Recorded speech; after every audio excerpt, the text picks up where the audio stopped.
لو والدك لسه عايش، احمد ربنا ووطي على ايده وبوسها، علشان الاب ده نعمة في حياة كل واحد فينا. واهدي القصيدة دي. ما بشيلش الهم، ما بشيلش الهم يا ابويا عشان حسك في الدنيا مقويني، ولا شايل هم الدنيا عشان ظهرك في الدنيا بيحميني. انا عشت سنيني امان في امان، ولا دقت وجع يوم ولا خذلان، علشان انا ابويا اما بيسند بيكون همه ازاي يرضيني.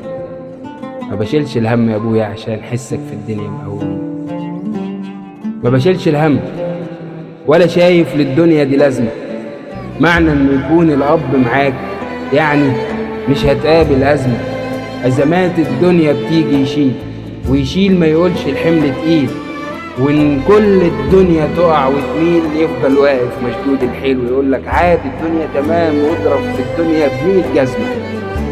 في وجود الاب اقسم بالله ما تحسش بوجود الأزمة.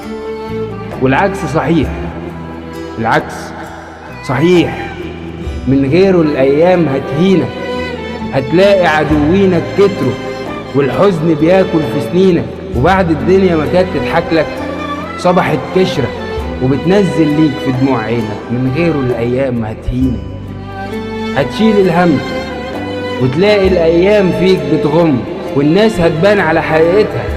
كل اللي اهتم ما بقاش يهتم، وتقول ولا يوم من أيامك، والدنيا هتخلف حالها معاك، وتلاقي اللي وراك قدامك، وطلباتك ما بقتش مجابة.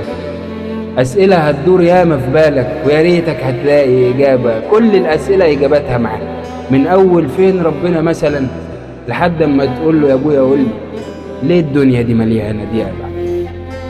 من غيره هتلاقي إن الأحزان بتزيد، والعمر فرط ما بقاش في الإيد، وهتصبح وحدك وهتعرف معنى إن الإنسان يبقى وحيد.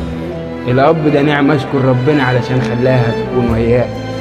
الأب ده نعمة مفيش غيره، ولما أغلط هو يقول لي فداك.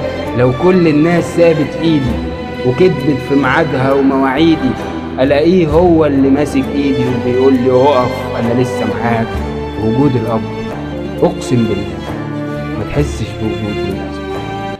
بوس على إيد والدك، بوس على إيده ورجله ودماغه، وأقسم بالله الأب ده نعمة في حياة كل واحد. ربنا يحفظ كل أب عايش ويرحم كل أب تحت التراب.